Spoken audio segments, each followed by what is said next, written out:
On the ground. Kneel! Now! Sir, I was just filling up my... Are you deaf? Get down! He kicked her ankle. She staggered. Stolen valor! Filthy fraud! You wear that patch like you earned something? You never earned a damn thing in your life. My military ID is in my back pocket. Please. Your pocket? He laughed. I'm not reaching into your filthy pocket. God knows what's in there. He yanked both arms behind her back. The cuffs clicked. A colonel. You? Funniest thing I've heard all week. You people can't even follow basic orders and you want me to believe you give them? She said nothing. Jaw clenched, eyes forward, breathing slow. 14 people watched. Nobody moved. But what happened next, none of them were ready for. Especially him. The Greenfield fuel stop sat just off Route 58, about 40 miles south of Fort Liberty. 2 pumps, a convenience store with a cracked awning, a parking lot that hadn't been repaved since the Clinton administration. The kind of place you stop at because your tank is almost empty, not because you want to. It was a Thursday afternoon in late October. The sky was the color of old denim, and the air smelled like cut grass and diesel. Felicia Vaughn pulled her silver Jeep Cherokee into Pump 2. She turned off the engine and sat there for a moment. Just sat. Hands on the steering wheel, eyes closed, breathing. 9 months. That's how long she'd been gone this time. 9 months in a forward operating base overseas, managing logistics for a battalion of 800 soldiers. 9 months of 18-hour days, satellite calls with her daughter at odd hours, and meals eaten standing up. Now she was 40 miles from home. She stepped out, stretched her arms above her head. Her lower back cracked twice. She was wearing a gray army hoodie, faded, soft from years of washing. The 82nd Airborne patch on the left shoulder. Her rank wasn't visible. No uniform, no insignia besides the patch. Just a woman in comfortable clothes at the end of a very long road. Felicia Vaughn had enlisted at 19, grew up in a small town outside of Savannah, Georgia. Her mother worked 2 jobs, night shift at a textile plant, weekends at a grocery store. Her father left when she was 6. She didn't talk about him much. She joined the Army because a recruiter came to her high school and told her she could see the world. She stayed because she was good at it. Better than good. She moved through the ranks the way some people move through water, with a kind of quiet force that made everything around her rearrange. Second lieutenant at 23, captain at 28, major at 32, lieutenant colonel at 38, full colonel at 41. 22 years of service, 3 deployments, 2 Bronze Stars. A Legion of Merit she kept in a drawer because she didn't like talking about it. She swiped her card at the pump, leaned against the Jeep while the tank filled, pulled out her phone and texted her daughter. 40 minutes out. Want Chick-fil-A? 3 dots appeared. Then, yes! Nuggets, large fry, 2 sauces. Hurry! Felicia smiled, the first real smile in weeks. She put the phone away and walked into the convenience store. A bell jingled above the door. Inside, it smelled like burnt coffee and floor cleaner. A girl behind the counter, early 20s, blonde ponytail, name tag reading Paige, looked up from her phone. Hey there. Hi. Felicia grabbed a bottle of water from the fridge and a pack of peanut butter crackers. She set them on the counter. Paige glanced at the patch on Felicia's shoulder. You military? Yes, ma'am. My brother's at Fort Liberty. Infantry. Paige scanned the water. What branch? Airborne, 82nd. Paige's eyes widened a little. No kiddin'. That's intense. Thank you for your service. Thank you for saying that.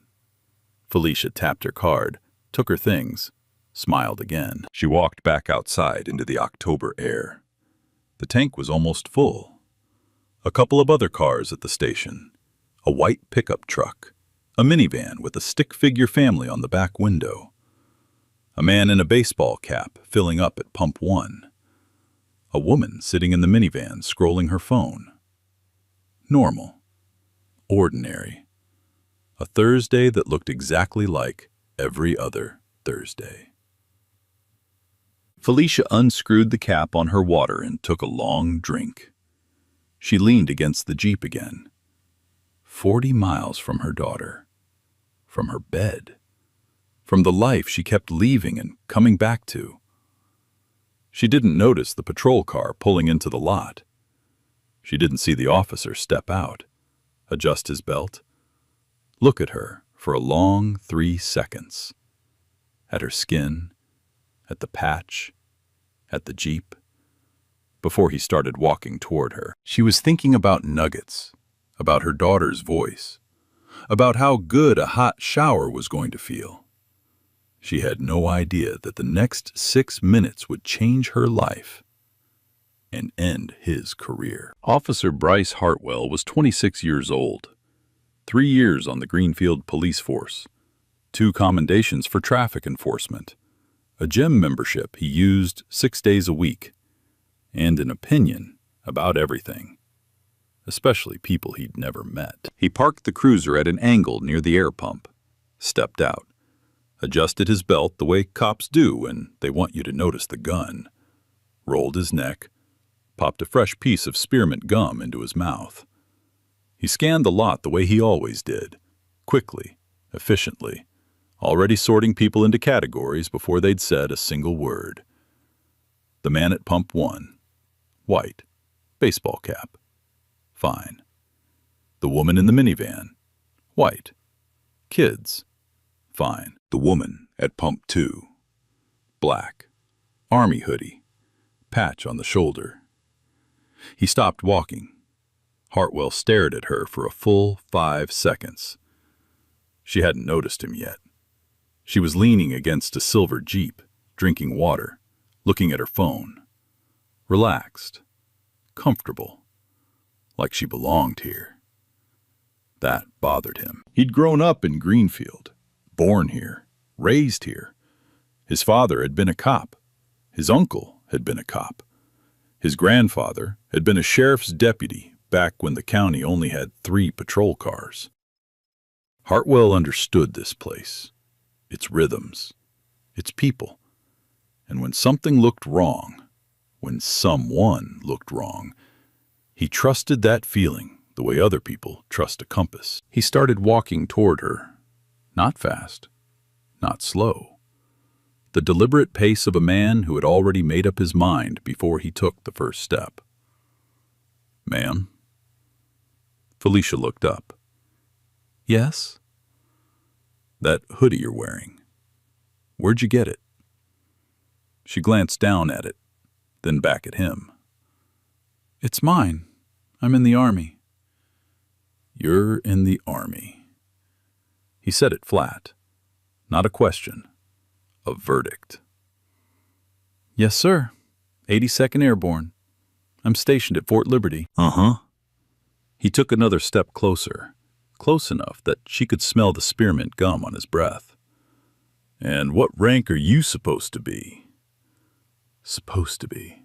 She caught it, filed it. I'm a colonel. He let out a short breath through his nose, almost a laugh. A colonel?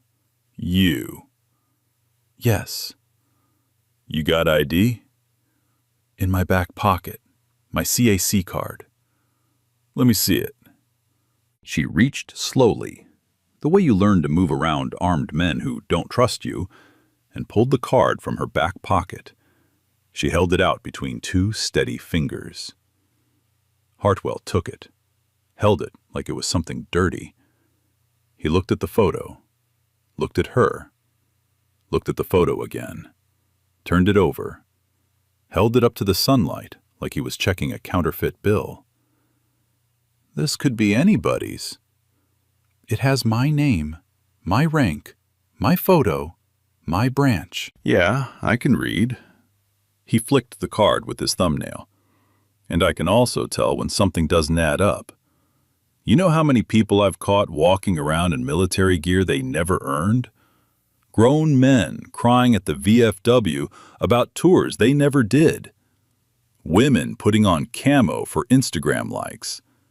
It's pathetic. It's disgusting.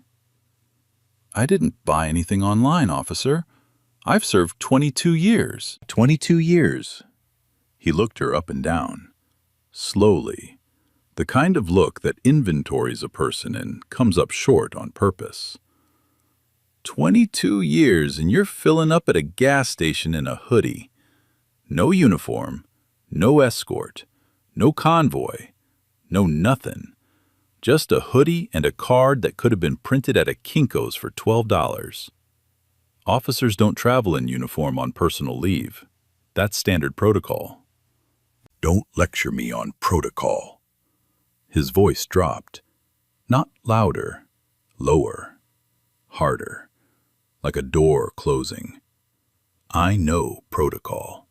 I come from 3 generations of law enforcement. What I also know is that stolen valor is a federal crime. 18 U.S.C. Section 704. You know what that means? I know exactly what it means. Good. Then you know I can arrest you right now. Felicia's hands were at her sides.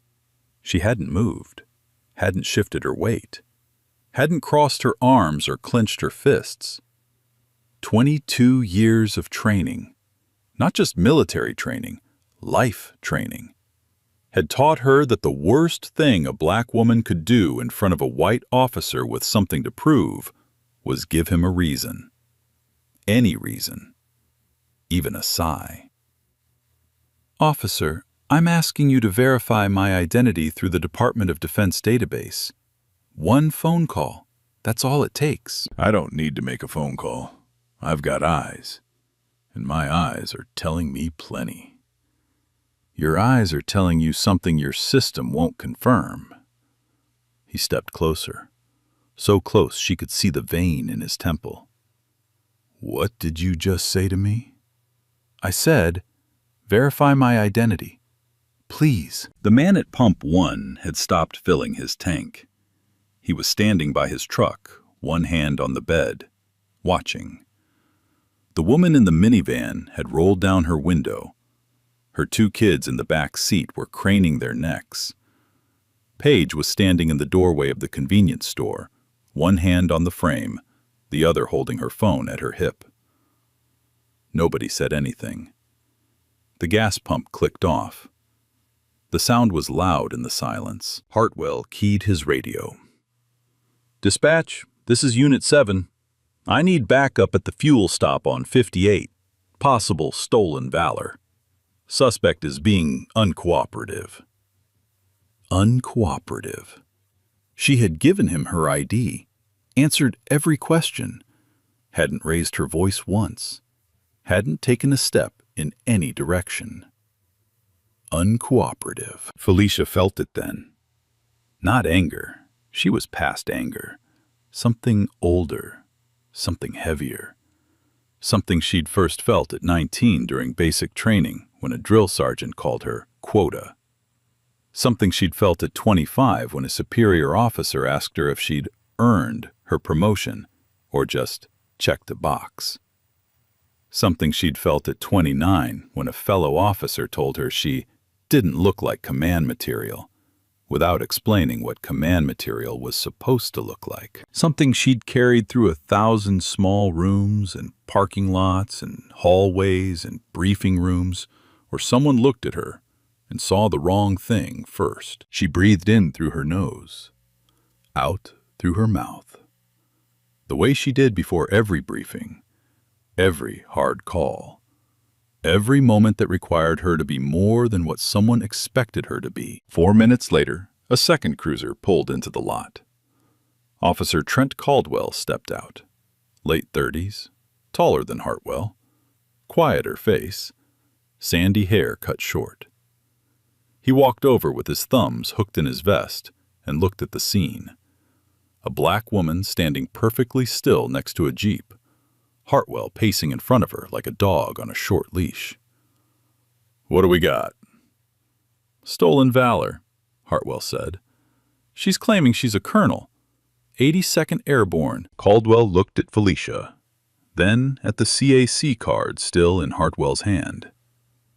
"Did you run the card?" "Don't need to. Look at her." 3 words. Look at her. As if looking was enough. As if skin was evidence. Caldwell paused. A beat too long. He glanced at Felicia again. Something flickered behind his eyes. Doubt, maybe. Or recognition.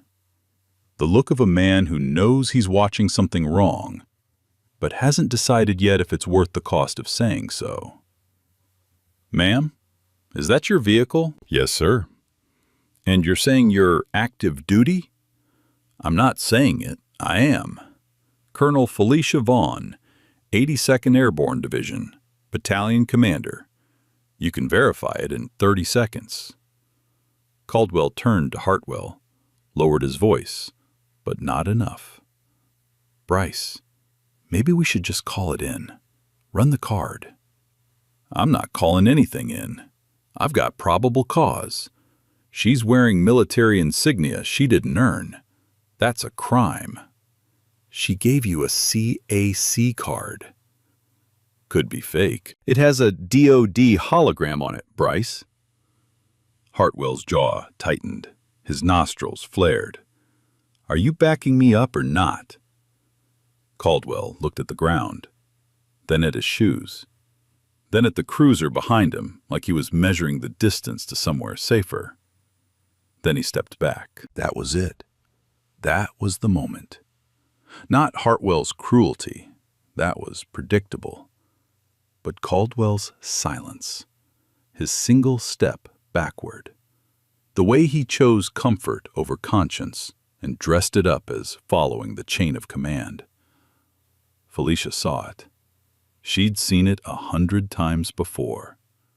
The good ones who say nothing are always worse than the bad ones who say everything. Because the bad ones, you can fight them.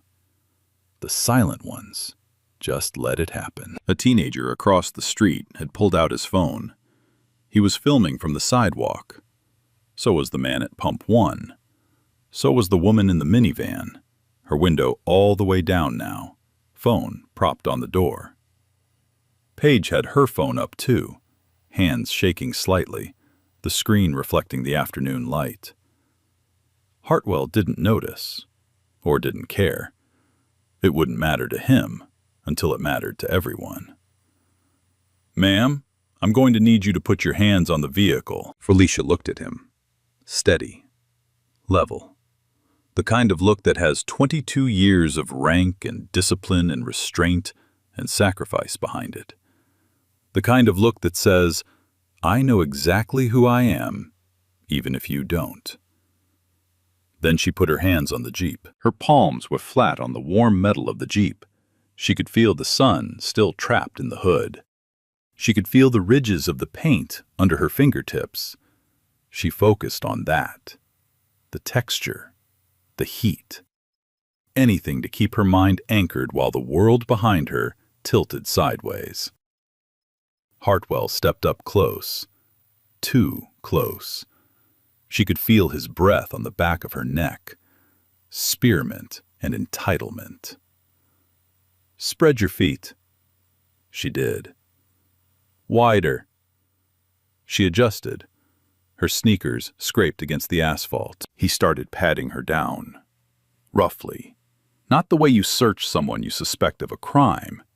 The way you handle someone you've already convicted in your head. His hands moved down her sides, across her waist, along her hips. He lingered longer than procedure required. She knew procedure. She'd been trained in detainee handling in 3 different countries. She knew exactly how long a lawful pat-down was supposed to take. This wasn't a pat-down. This was a performance. What's in your pockets? Nothing, just my phone and my wallet. He pulled her phone out, looked at the screen. Her daughter's text was still there. Yes, nuggets, large fry, 2 sauces. Hurry! He snorted, dropped the phone on the hood of the Jeep like it was a piece of trash. The screen cracked against the metal. A thin line split across her daughter's words. Then he pulled her wallet out, opened it, flipped through it with his thumb like he was shuffling a deck of cards. Her military credit union card, her driver's license, Georgia. A photo of her daughter at her promotion ceremony, grinning in a yellow sundress, holding a small American flag. A folded receipt from a Waffle House 3 states ago. He held up the photo. Who's this? My daughter. Your daughter at what? At my promotion ceremony, when I made colonel. He looked at the photo, looked at her. Then he tossed the wallet onto the hood next to the phone. The photo slid out and landed face down on the warm metal. The yellow sundress disappeared against gray paint. You know what I think? Hartwell said, loud enough now for everyone in the lot to hear. Not just speaking to her anymore, performing for the audience. I think you found this stuff somewhere, or you stole it from somebody who actually served. Because in my experience, and I've got plenty, women like you don't make colonel. Women like you don't command anything. Not a platoon, not a desk, not a damn thing. She didn't answer. She kept her hands on the Jeep. You want to know why? He wasn't even pretending to ask. Because it takes discipline. It takes standards. It takes something you clearly don't have. And frankly, it takes a certain kind of person.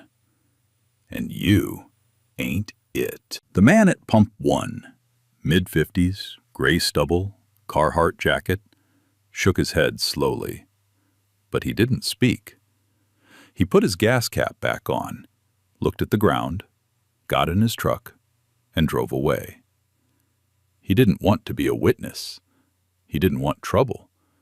He just wanted to not be here anymore. The woman in the minivan was still recording. Her oldest kid, maybe 8, pressed his face against the window and asked, "Mom, why is the policeman being mean to that lady?" She pulled him back from the glass, whispered something, kept filming. Paige was still standing in the doorway of the convenience store. Her eyes were red. She hadn't moved. She was gripping her phone so hard her knuckles were white. Hartwell reached for Felicia's bag, a worn olive duffel sitting in the back seat of the Jeep. He opened the rear door without asking, without warrant, without consent. "You can't search my vehicle without a warrant or my consent," Felicia said. Her voice was calm, flat, the kind of calm that costs everything to maintain. "Probable cause," Hartwell said without turning around. "Suspected fraud. I don't need your permission, sweetheart." He didn't have probable cause. A hoodie with a unit patch is not probable cause. A CAC card with a Department of Defense hologram is not evidence of fraud. Every first-year law student in the country could have told him that. But Hartwell didn't care about the law right now.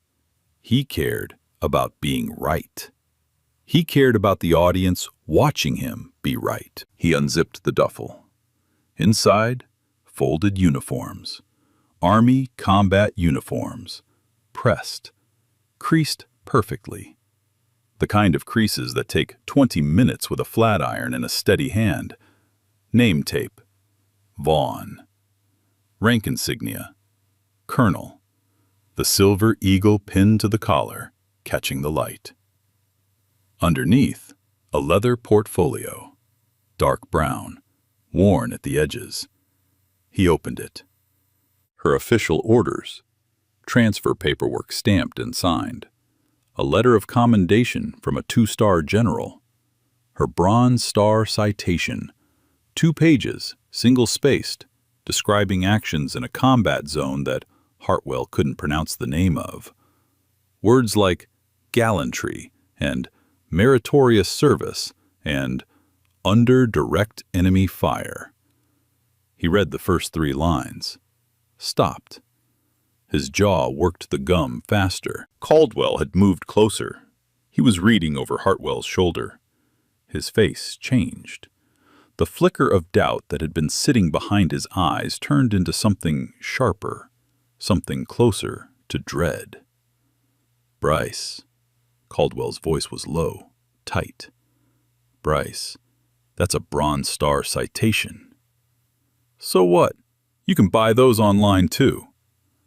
That has a 2-star general's signature on it, with a unit seal, and an official Army letterhead. I said, so what? Hartwell shoved the portfolio back into the duffel, zipped it up hard, slammed the car door. The Jeep rocked on its suspension. He turned back to Felicia. She was still standing with her hands on the hood. She hadn't moved an inch, hadn't turned around, hadn't flinched at the slam. 22 years of service, 3 deployments, 800 soldiers under her command. She had coordinated airfield logistics under mortar fire. She had signed letters to families of the fallen, handwritten, every single one. She had held the hands of 19-year-old privates in field hospitals and told them they were going home when she wasn't sure they were. And now she was standing in a gas station parking lot with her hands on her own car, while a 26-year-old with a badge and a gum habit told her she wasn't good enough to be who she was. All right, Hartwell said. He pulled the handcuffs from his belt. The metal caught the October sun and flashed white. Turn around, hands behind your back. Officer, you are making a mistake you cannot take back. The only mistake here is that hoodie. Turn around. Now. She turned. Slowly. Deliberately. She looked at him. Really looked at him. For the first time since this began. Not with anger. Not with fear. Not with pleading. With pity. She pitied him. And he was too far gone to even recognize it. He grabbed her left wrist, then her right, clicked the cuffs on, tight, tighter than necessary. The metal bit into the skin where her watch usually sat, the same watch she'd worn through 3 deployments, a gift from her daughter on her 40th birthday. You have the right to remain silent, he began. I know my rights, she said quietly. Better than you know yours. Across the street, 17-year-old Greg Dawson had been filming for 4 minutes straight. His hands were steady. He'd switched to landscape mode. He wasn't zooming in and out like most people. He was holding the phone still, level, like a documentary cameraman, like evidence. Because that's exactly what it was. His video had already gone live on Facebook. He'd titled it, Cop Arrests Black Woman at Gas Station for Wearing Army Hoodie. Within 2 minutes, 300 views. Within 5, 2,000. Within 8, 11,000. Comments flooding in, angry emojis, shared links, tags. Someone tagged the local CBS affiliate. Someone tagged the NAACP. Someone tagged the Army's official page. The algorithm picked it up, and the algorithm doesn't forget. Felicia stood next to the cruiser now, hands cuffed behind her back, chin level, spine straight. She could see her Jeep from here, the cracked phone on the hood, the wallet, the photo of her daughter, face down on warm metal, the yellow sundress hidden from the world. She thought about calling out to Paige, asking her to put the photo back, to keep it safe. But she didn't. She wouldn't give Hartwell another word to twist. So she stood, and she waited. The way she'd waited through sandstorms and budget hearings and promotion boards that looked at her like she didn't belong. The October wind picked up. It pushed a paper cup across the parking lot in a slow, lazy arc. Somewhere behind the convenience store, a dog barked twice and stopped. Caldwell leaned against his cruiser with his arms crossed, staring at a crack in the asphalt like it held the answer to something. He hadn't spoken since the duffel. He looked like a man trying to convince himself that what he was watching was someone else's problem, someone else's call, someone else's consequence.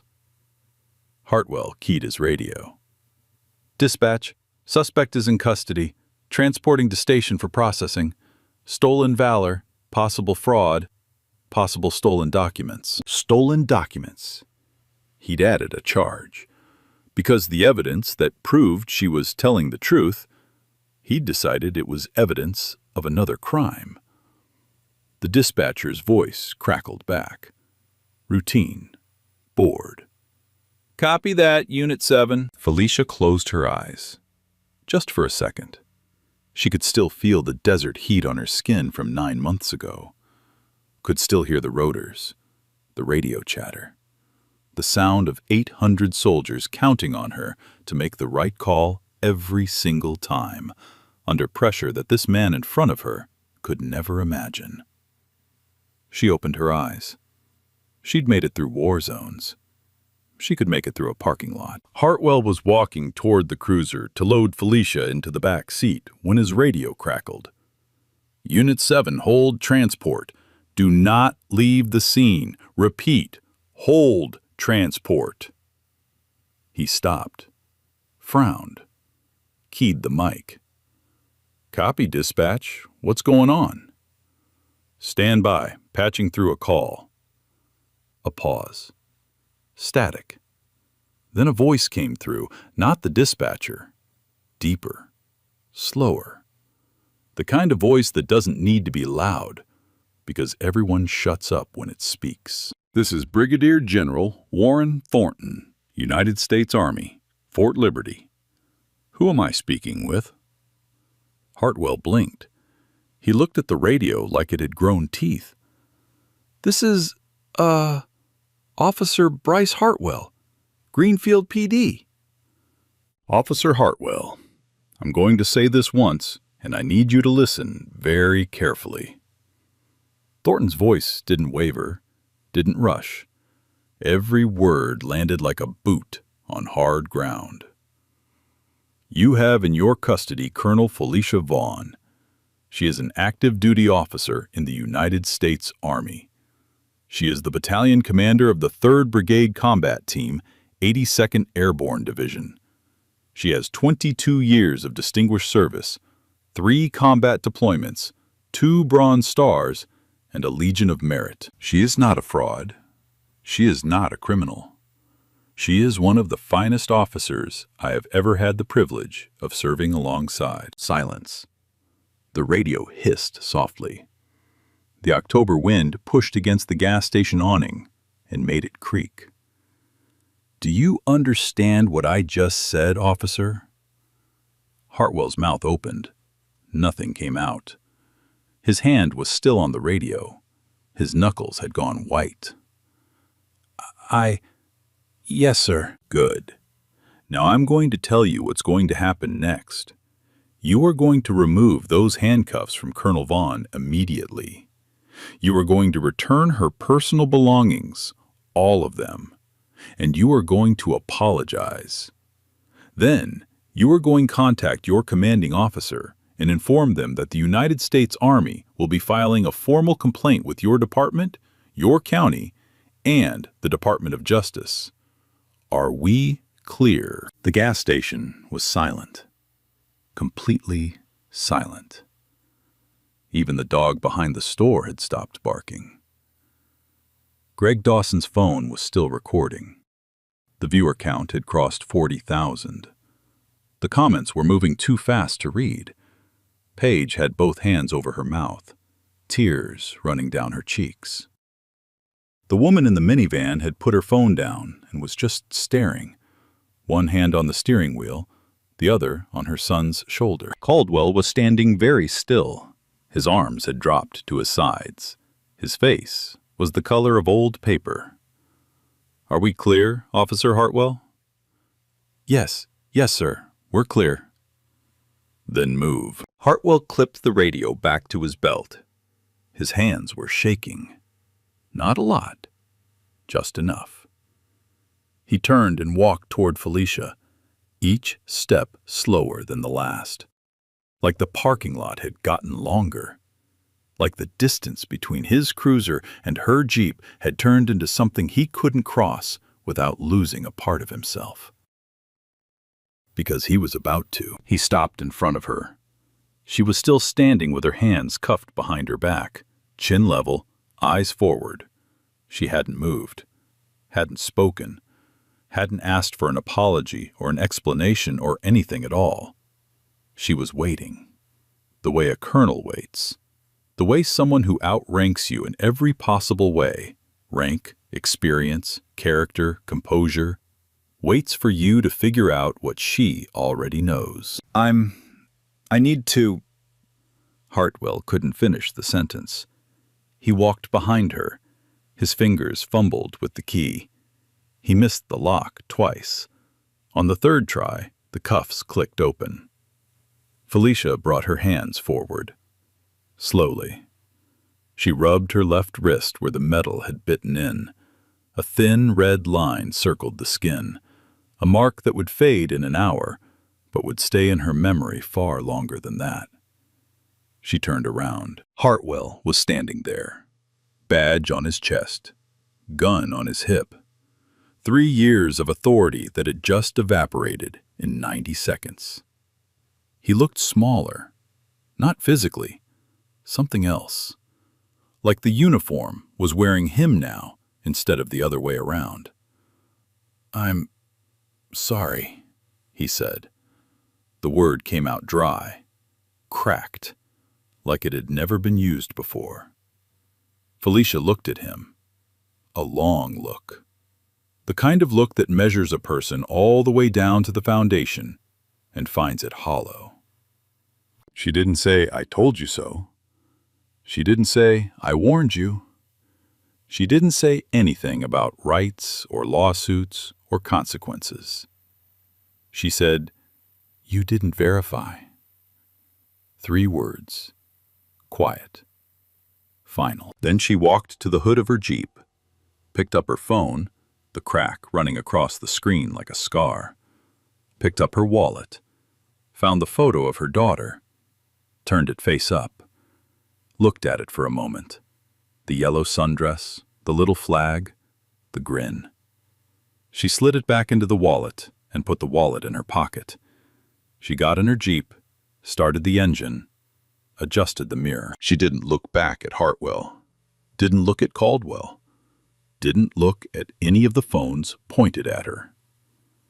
She pulled out of the gas station the same way she'd pulled in, calmly, steadily, signaling before she turned. 40 miles to home, 40 miles to her daughter, 40 miles to nuggets and fries and a shower and a bed that hadn't been slept in for 9 months. Behind her, Hartwell stood in the parking lot. Alone. The cruiser still running, the cuffs still in his hand.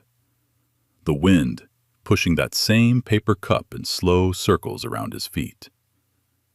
He didn't move for a long time. By the time Hartwell drove back to the station, the video had crossed 200,000 views. He didn't know that yet. He was driving with both hands on the wheel, staring straight ahead, replaying the general's voice in his head like a recording he couldn't turn off. One of the finest officers I have ever had the privilege of serving alongside. The words sat in his chest like a stone. He parked, walked inside. The front desk sergeant, a woman named Torres, who'd been with the department for 15 years, looked up from her monitor. She didn't say anything. She didn't have to. The look on her face said she'd already seen it. Everyone had already seen it. Captain Alan Dixon was waiting in his office, door open, blinds drawn. He was standing behind his desk with his arms crossed and his reading glasses pushed up on his forehead. On his monitor, Greg Dawson's video was paused at the moment Hartwell snapped the cuffs on Felicia's wrists. The freeze frame showed everything. His face twisted with certainty. Her face perfectly still. "Sit down," Dixon said. Hartwell sat. "Tell me what happened." "I observed a female individual wearing military insignia at the fuel stop on 58. I had reasonable suspicion that—" "Stop!" Dixon held up one hand. "I've watched the video, all 11 minutes of it. I've also pulled your body cam footage. Both angles tell the same story, and neither one supports what you're about to say." Hartwell's mouth closed. Dixon sat down. He took off his glasses, rubbed the bridge of his nose.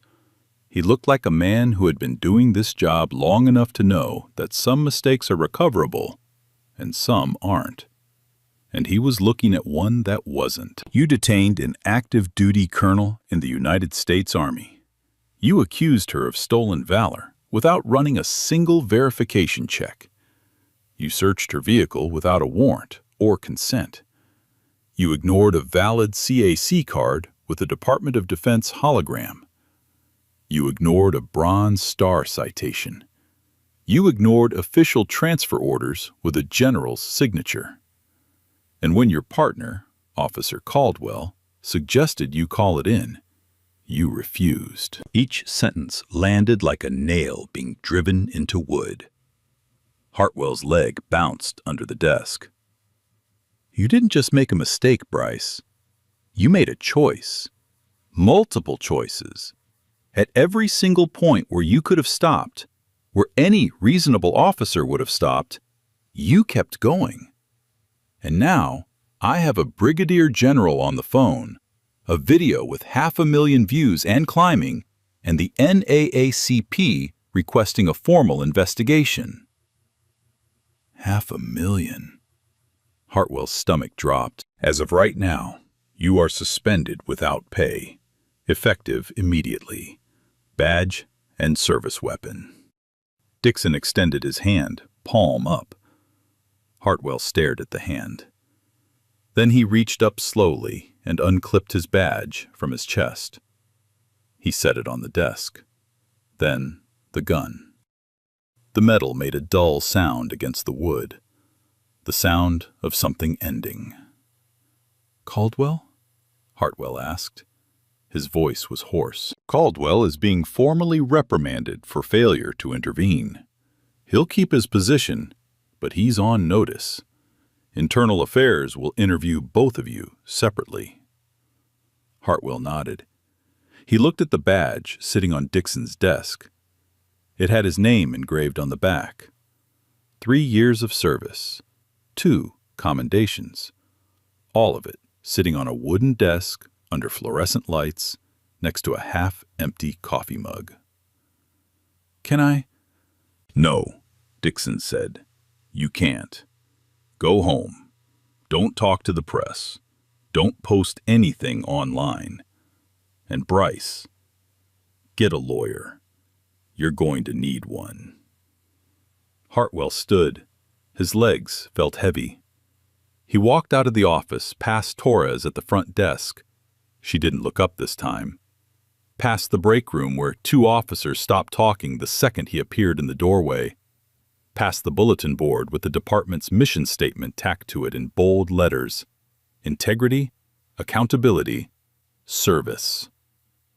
He pushed through the front door and stood in the parking lot. It was dark now. The October sky had turned from denim to ink. His cruiser was already gone, impounded for evidence review. His personal car was a gray Honda Civic parked in the back row. He sat in it for 12 minutes before he started the engine. Meanwhile, 600 miles away, in a Washington, D.C. law office, attorney Diane Prescott, a former JAG officer turned civil rights litigator, was watching Greg Dawson's video for the third time. She paused it at the same frame Dixon had: the cuffs, the face, the parking lot. She picked up her phone and dialed Felicia Vaughn's number. It rang twice. "Colonel Vaughn? My name is Diane Prescott. I think we should talk." The investigation started within 48 hours. Internal Affairs opened a formal case on Officer Bryce Hartwell, case number 1A-2024-0312.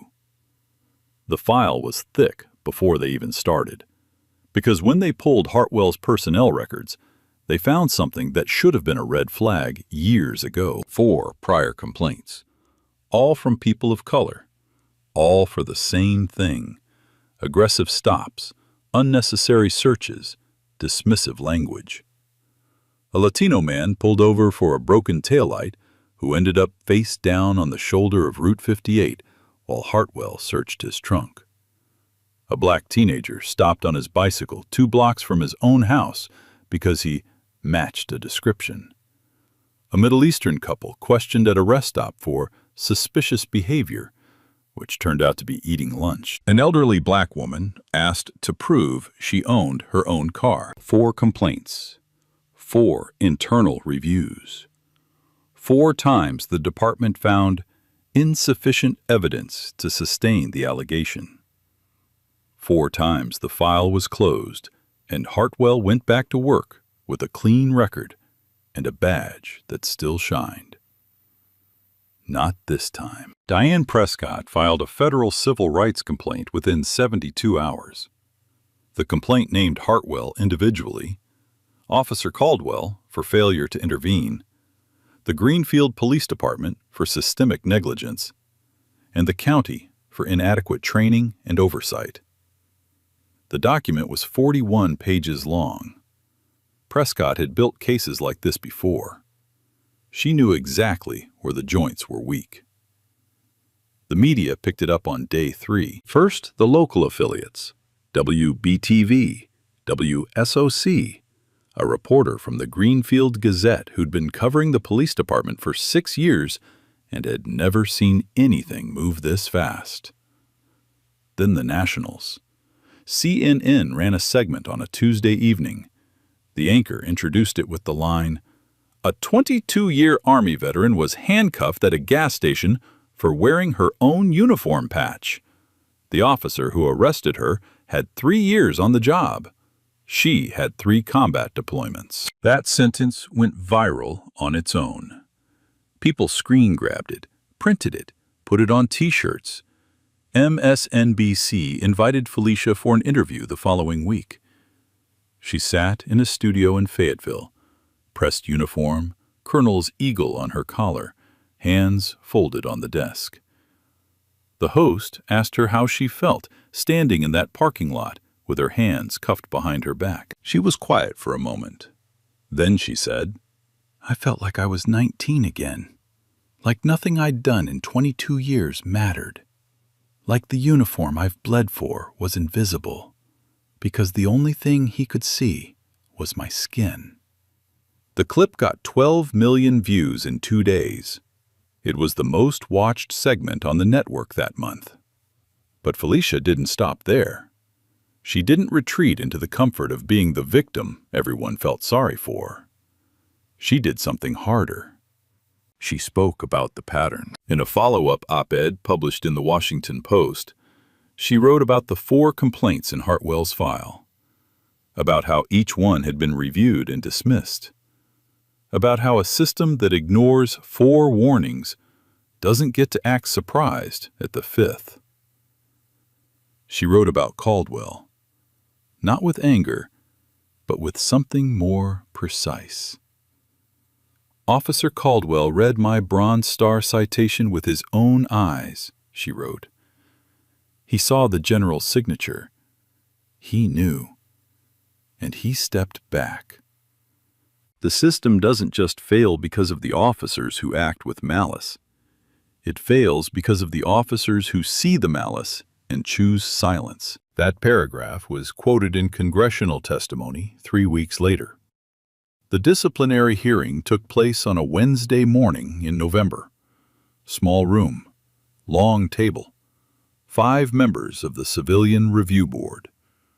Hartwell sat at one end in a navy suit that looked like he'd bought it the day before. No badge, no gun, no belt. He looked like a man who'd been taken out of his packaging and didn't know how to stand without it. His lawyer argued procedural compliance, said Hartwell had acted on reasonable suspicion, said the CAC card was insufficient verification in the field, said the hoodie and patch constituted visible grounds for inquiry. The review board listened. Then they played the body cam footage, all 14 minutes of it. They played the audio of General Thornton's call. They played Greg Dawson's video. They read the 4 prior complaints aloud, one by one, with dates and details. Hartwell's lawyer stopped talking after the 3rd complaint. The board's decision was unanimous. Termination. Effective immediately. Hartwell was permanently barred from serving in any law enforcement capacity in the state. His certification was revoked. His name was entered into the National Decertification Index, a database that tracks officers who have been fired for misconduct. It would follow him to every department in every state for the rest of his career. There would be no second chance, no transfer, no quiet resignation.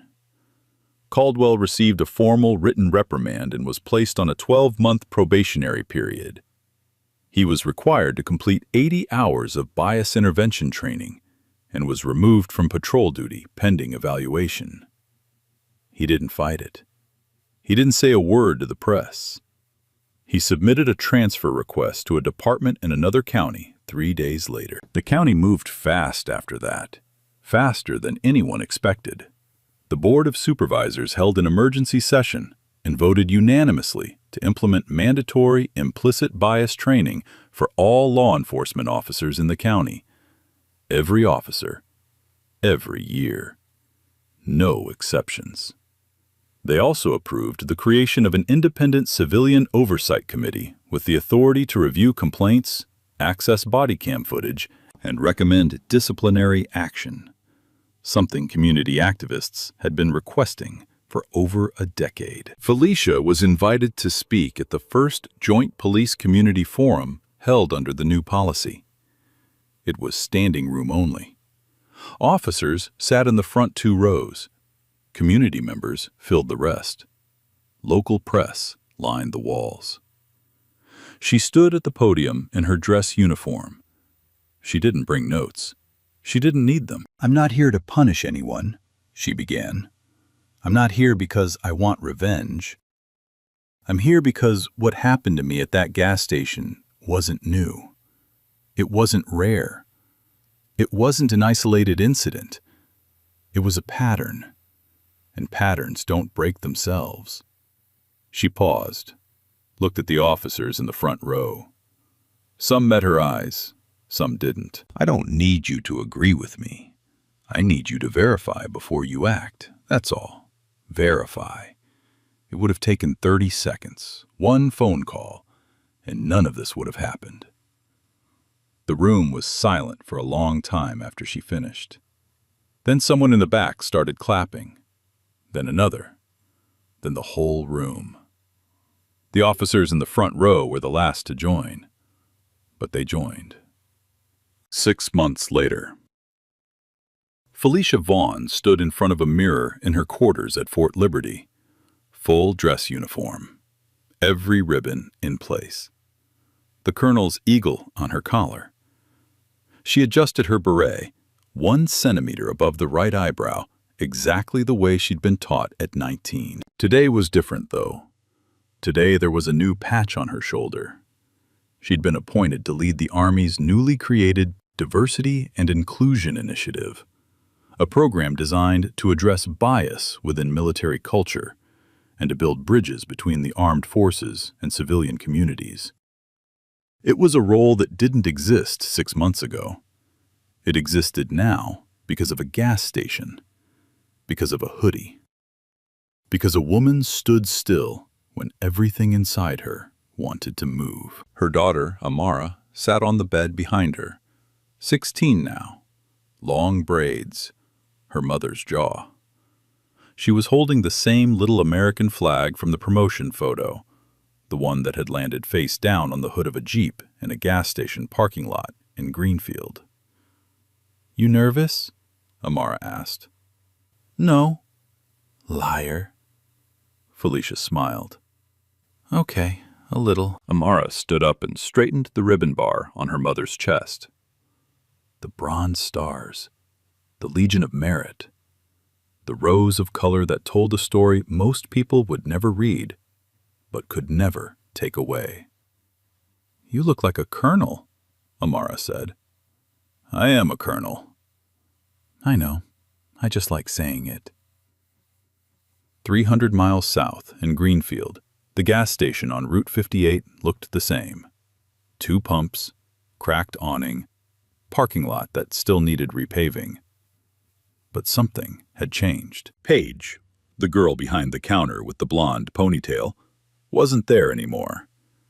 She'd quit 2 weeks after the incident, not because of the job, because of what she'd seen.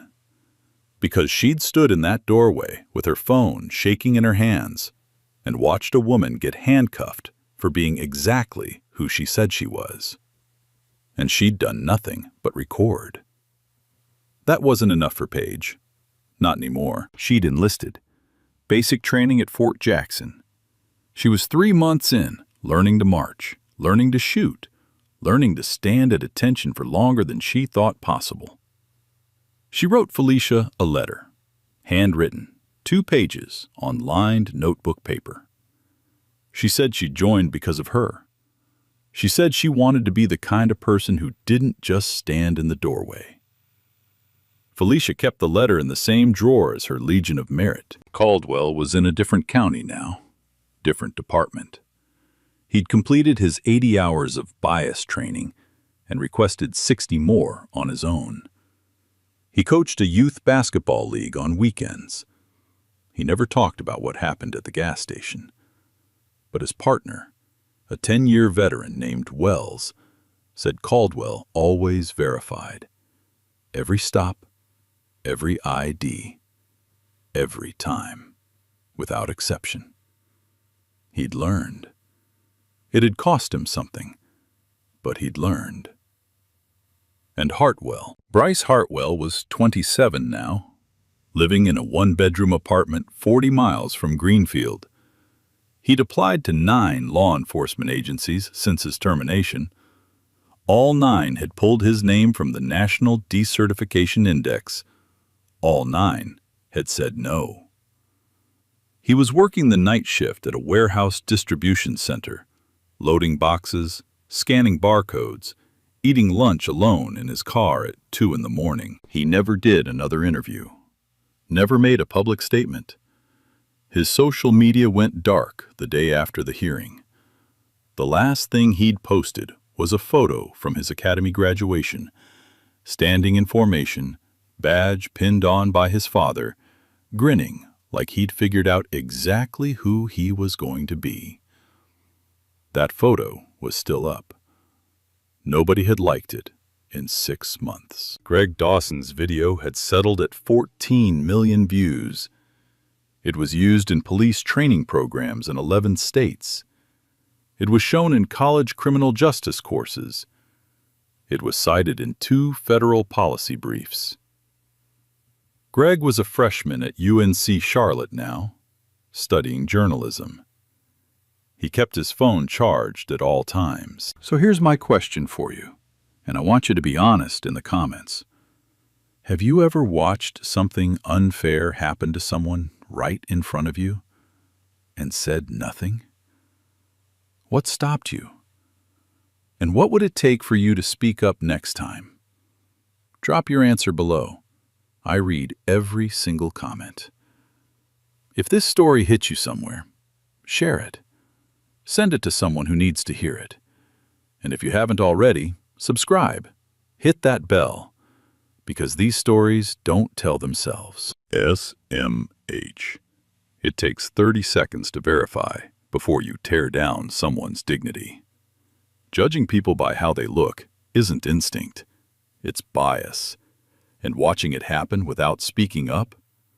Silence is a choice, too. SMH. It takes 30 seconds to verify before you tear down someone's dignity. Judging people by how they look isn't instinct, it's bias. And watching it happen without speaking up?